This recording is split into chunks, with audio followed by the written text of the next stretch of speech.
Perjuangan seorang personel damkar saat padamkan api di RS Salak Bogor, terkapar usai banyak menghirup asap kebakaran. Petugas Dinas Pemadam Kebakaran, Damkar, membutuhkan waktu 1,5 jam untuk memadamkan kobaran api yang melalap bangunan gedung rumah sakit RS Salak Bogor. Diketahui, peristiwa kebakaran bangunan gedung rumah sakit yang berlokasi di Jalan Jenderal Sudirman, Kelurahan Sempur, Kecamatan Bogor Tengah itu terjadi sekira pukul 13.30 waktu Indonesia Barat. Sebanyak 14 mobil damkar terdiri dari 8 mobil damkar Kota Bogor dan 6 mobil damkar Kabupaten Bogor dikerahkan untuk memadamkan api.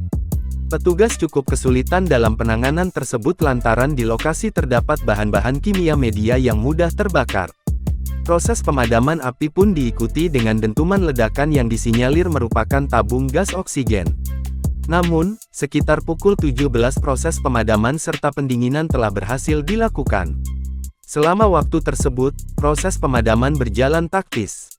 Namun, proses pemadaman itu ternyata memakan 1 orang korban dari Damkar Kota Bogor.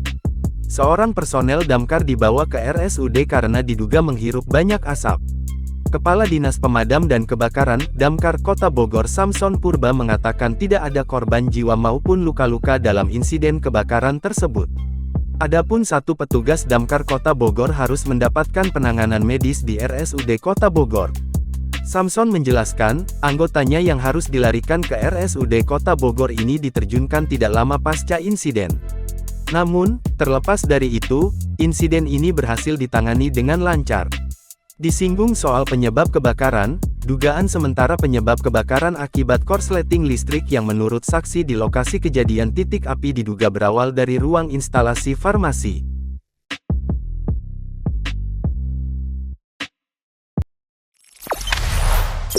Jangan lupa subscribe, share, komen, dan like ya!